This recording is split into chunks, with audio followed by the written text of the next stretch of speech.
Welcome back, my fellow Navi wannabes. It's been over a decade, but guess what? We're finally returning to Pandora in Avatar, The Way of Water. That's right, James Cameron is back, and this time, he's not just here to blow your mind with CGI forests. Nope, now we're going underwater, baby, because if there's one thing the sequel needed, it's more wetness. Ah, Jake Sully. Remember him? Our favorite former Marine who ditched the human race to become one with the blue people. Now he's living his best life. He's got a blue family, a blue wife, and apparently a ton of blue kids. Who knew life on Pandora was basically the Na'vi version of keeping up with the Sullys? But don't worry, their peaceful existence is about to get ruined, because guess who's back? Colonel Quaritch. That's right, the human villain who died in the last movie, is somehow back in Avatar form, because Cameron couldn't let him stay dead. Guess revenge never sleeps or dies, apparently. Quaritch 2.0 is back and ready to wreak havoc, now with the shiny new blue body that says, I'm culturally appropriating Na'vi life, but still hate everything they stand for. He's got all the human rage, but with an extra foot of height and a healthier glow. Good for him, I guess. So, Jake and his blue crew have to flee their lovely home in the forest because, apparently, one colonel coming back from the dead with a vengeance is enough to uproot their entire lives. And where do they go? To the Water Tribe. Because if you're running from a murderous villain, why not escape to the most inconvenient terrain possible? Hey, guys, let's go live in the ocean even though none of us know how to swim properly. That'll totally work out. Jake's trying to blend in, but let's be real, he's basically like, I used to be a soldier in a forest, but now I'm a full-time dad trying to teach my kids how to hold their breath for 7 minutes. Totally normal.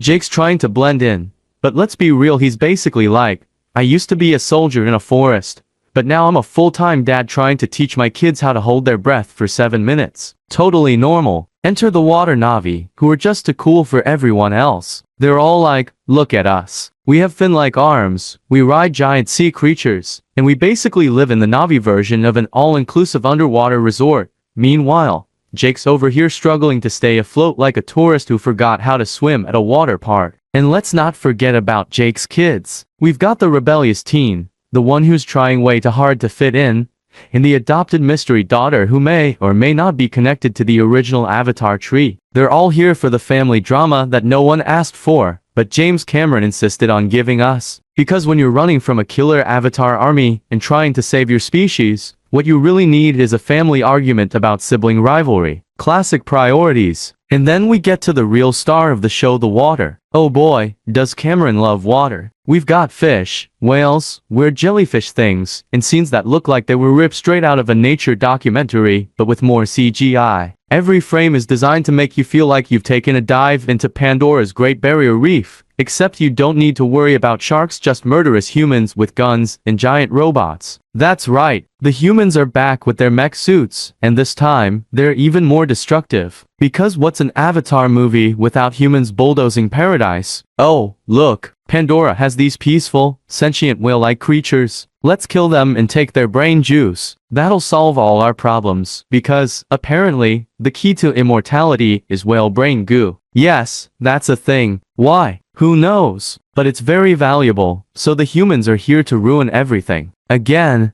But let's talk about the real issue here. Why does this movie feel like 3 hours of swimming lessons with occasional explosions? We get it, James, you love the ocean. But did we need an entire hour of underwater montages? It's like he couldn't decide if he was making Avatar 2 or a sequel to Blue Planet. Ooh, look at the pretty fish. Look at the glowing plants. Wow, this is definitely worth a decade-long wait. I mean, who needs a fast-paced plot when you can have an underwater screensaver for your eyeballs? Finally, after all the swimming, the movie remembers it's supposed to have a plot, and we get the big battle water edition. Na'vi on sea creatures, humans with mech suits, and of course, Jake doing his best to look like a competent leader while everything is literally sinking. It's chaotic, it's messy, and at some point, you just have to ask yourself, was all this fighting really necessary? Couldn't we have just talked things out over a nice cup of Pandora tea? And then, just when you think it's over, here comes Quaritch for one final, over-the-top battle with Jake. Because we all know, nothing says epic finale like two blue dudes fighting to the death underwater. Honestly, I don't even know who I'm rooting for anymore. Can we just call it a draw and let the whales decide? In the end,